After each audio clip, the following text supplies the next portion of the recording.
With the ongoing pandemic and recent inflation, it seems that people are struggling with food insecurities. So joining us to talk about this is Angie Rodgers, the president and CEO of the Arizona Food Bank Network. Hi, Angie. Thanks for joining us. Thanks for having me. Absolutely. All right. So tell us about the Arizona Food Bank Network.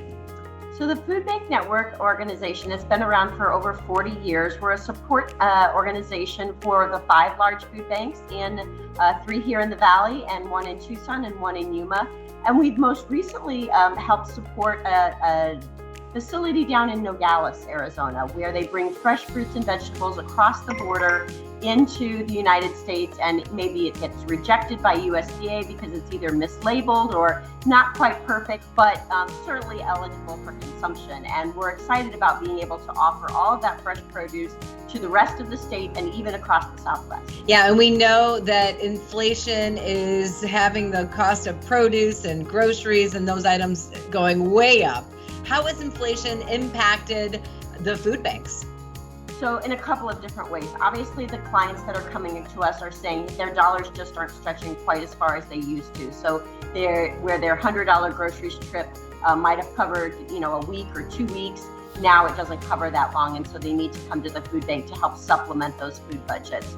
Secondly, being able to purchase food for the food banks has not stretched our dollars as far as they need to go. So we often need to supplement when we don't have the variety or the products that we need. Milk, eggs, those are things that don't always get donated to food banks, but we buy those products, and that's costing food banks more. So in turn, we're having added expenses. Are the food banks able to keep up with the demand during these times? We are right now. COVID really has thrown us all for a loop. And at the very beginning of that pandemic, we saw an incredible rise. That went down a little bit, came back up, was down at the beginning of this year, and has now again climbed. Partly, I think, because we're still seeing the remnants of the pandemic. As you mentioned, inflation is having a huge impact.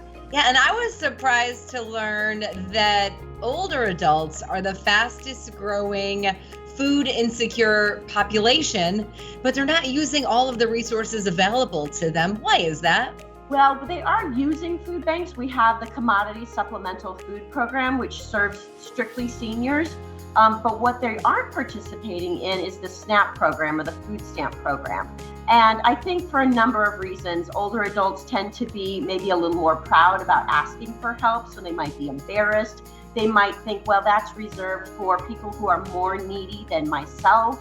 And so they don't sign up. Fortunately, we've been working with the state of Arizona recently to be able to do a simplified application process for older adults over the age of 60. It's 3 pages. They complete it. We go ahead and help them do that either at a SNAP Assister, or there's a special hotline that they can call, and they're able to get that their application in quickly, and it certifies them for 3 years. So that's fantastic. And tell us, what are the food banks in need of right now? Food banks are in need of a variety of different products. You can donate canned goods, you can donate peanut butter, you can donate your time, you can donate your resources, because oftentimes we are the best purchasers of food because we buy in such significant quantities. And if somebody needs assistance, how do they get help? So you can go to our website, azfoodbanks.org. You can get some information there. All you're asked to give is your zip code, and then you can find the closest food pantry to you. Angie, thank you so much for joining us today. And if you would like to learn more about the Arizona Food Bank Network, just head to their website.